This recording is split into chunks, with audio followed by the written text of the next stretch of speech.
Well, it is my honor to welcome you, Mr. President, to the White House.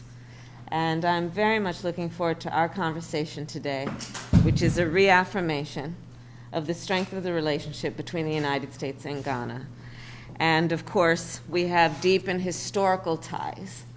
Our official bilateral relationship began in 1957, but of course there are longer and longer-standing ties that connect the people of our nations. Over the years, many Americans have traveled to Ghana to remember the history of slavery and to honor their roots and understand their ancestry. And the African diaspora in the United States, including my home state of California, is significant, and our nation is stronger for it. We, these two nations, share a commitment to democracy. Last December, the people of Ghana voted in a free and fair election that demonstrated your nation's commitment to democratic principles and institutions.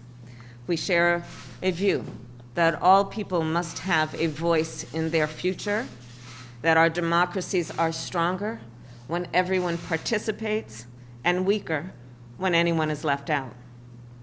We also share a commitment to global health. None of us have been immune from the ravages of the pandemic. We recognize our shared responsibility to collaborate, to share resources, to not only continue to address the effects of COVID-19, but to prepare for the next pandemics. And in that way, the United States is proud to be a member of COVAX and the African Union, and has donated more than 1.2 million doses of the Moderna vaccine to Ghana. And I'm proud to announce that we will shortly send more than 1.3 million doses of the Pfizer vaccine.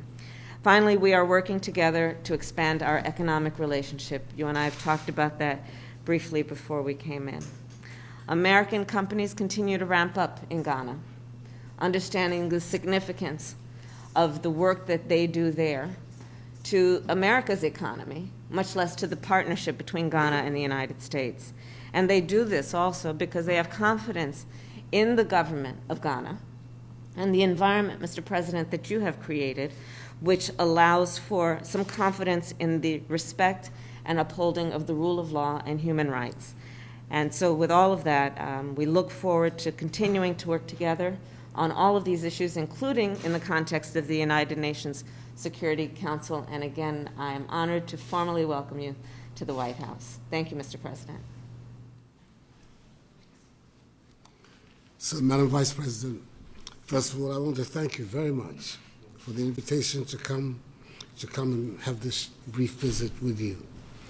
Your country is one of the most important friends of Ghana and has been right from the time of our independence.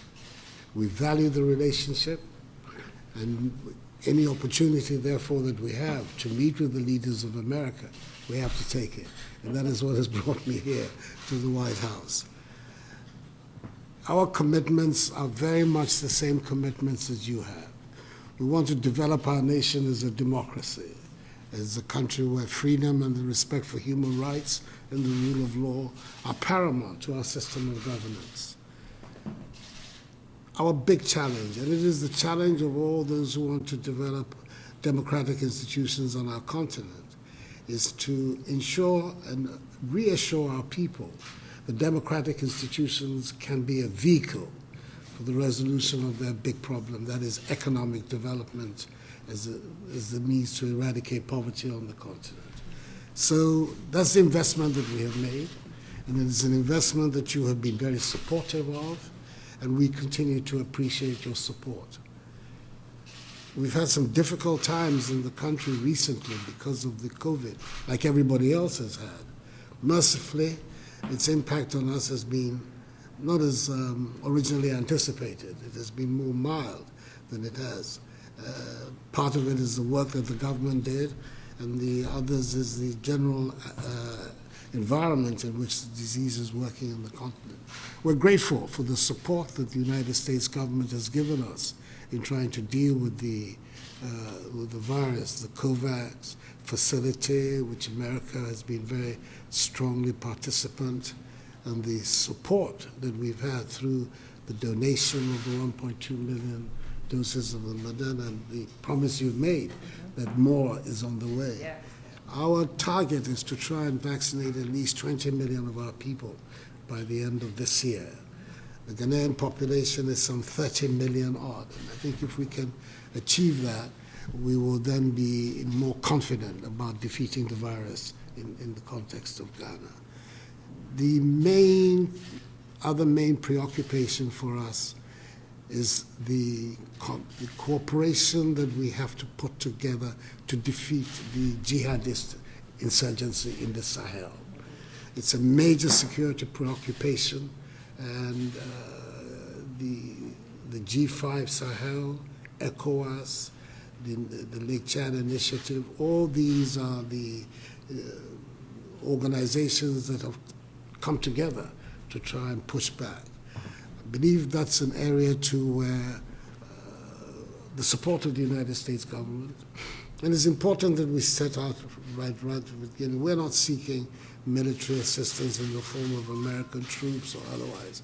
I know you just had a bad example for yourself of what American troops in some areas can do. We're not seeking that. We are looking for support for our armed forces and for the intelligence agencies of our area, that they can be in a stronger position. Many of those who are leading the jihadist insurrection in West Africa are the people who came from Iraq after they were driven out from Iraq to Ghana. So I think that there's some information here that can assist us in being able to track down and deal with these people.